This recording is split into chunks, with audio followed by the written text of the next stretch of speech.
गुरु जी के चरणों में कोटि कोटि प्रणाम। मैं गोपालगंज बिहार से हूँ। डीएनए में 4 लोग थे, मैं और मेरी पति और मेरे 2 बच्चे, एक लड़का एक लड़की।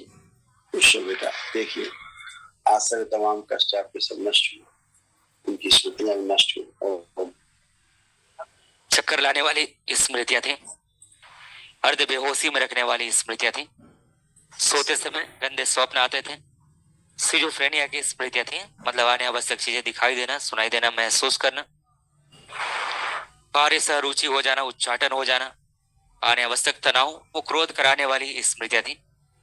मासिक के समय अत्यधिक कष्ट होता था, यूरेथ्रा में घाव बनाने वाली स्मृतियां थी, पीसीओडी की स्मृतियां थी, श्वास फूलती थी, दम घुटन की स्मृतियां थी, चेस्ट में दर्द व गांठों की स्मृतियां थी, ओवेरियन सिस्ट की स्मृतियां थी, मल त्याग करने में कष्ट होता था, अपच की स्मृतियां थी, गले में दर्द व चुभन होती थी, ओसीडी की स्मृतियां थी। ओसीडी का मतलब सब गंदा गंदा ही दिखना, गंदा गंदा होना, परिवार के सदस्यों को देख करके नफरत, चिढ़ होना, बात करने का मन ना करना, अलग रहने का मन करना, अकेले रहने का मन करना, कैंसर की स्मृतियां थी, कोलोन में, सर्विक्स में, चेस्ट में, भोजन नली में, गॉल ब्लैडर में, यूरिनरी ब्लैडर में।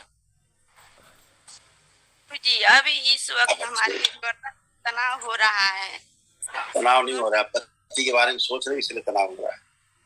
हाँ। गुरु जी और उनका तनाव तुमको आ रहा है, आंखें बंद करिए। इनके पति की कष्ट वापस भेज दीजिए, नष्ट करती हूँ सब वापस 3 बार वो लोग नमस्कार बोलिए। शिवाय, ओम नमः शिवाय, ओम नमः शिवाय। आँख खोलिए, बंधन कीजिए तुम।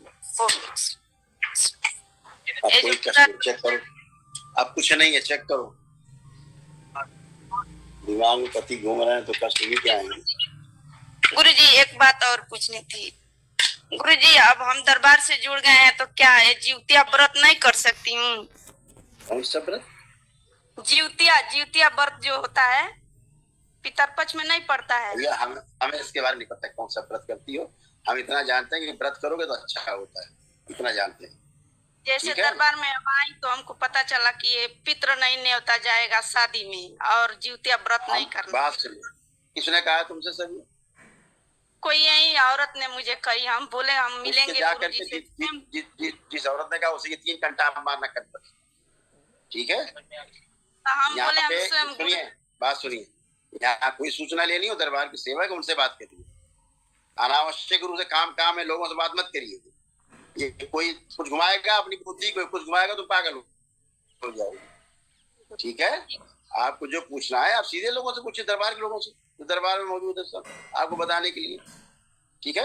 आप बोला जाता है अगर आपको पितरों की पूजा करनी, श्राद्ध करना है तो अपने पितृपक्ष में करिए, ये बोला जाता है, हमेशा नहीं करना। पितृपक्ष में करने का हमारा शास्त्रों के नियम, उसमें कर सकते हैं। मुक्ति हो गई तब भी कर सकते हैं, जहाँ मुक्त होकर के जन्म लेंगे ये पुण्य उनको वहां प्राप्त होगा, ठीक है? जो भी आप उनके लिए अच्छे कर्म करेंगे इस पुण्य के भागी वहां वो बनेंगे जहाँ वो जन्म ले चुके हो, ठीक है? गुरु जी हमको पहले पेशी आती थी, लेकिन जब दरबार से जुड़े तो इस समय अभी कोई पेशी नहीं आ रही है। हम पहले से बहुत स्वस्थ थी।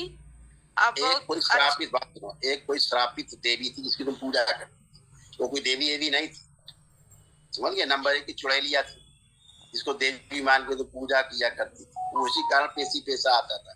देवी जैसा बनने की कोशिश करती थी कि देवी जी आ गई, समझ गई? गंदगी थी, निकाल रखा तुम्हारे लिए बना, दूर रहिए गंदगी से, अपने ईश्वर की पूजा करिए, अपने जो शास्त्र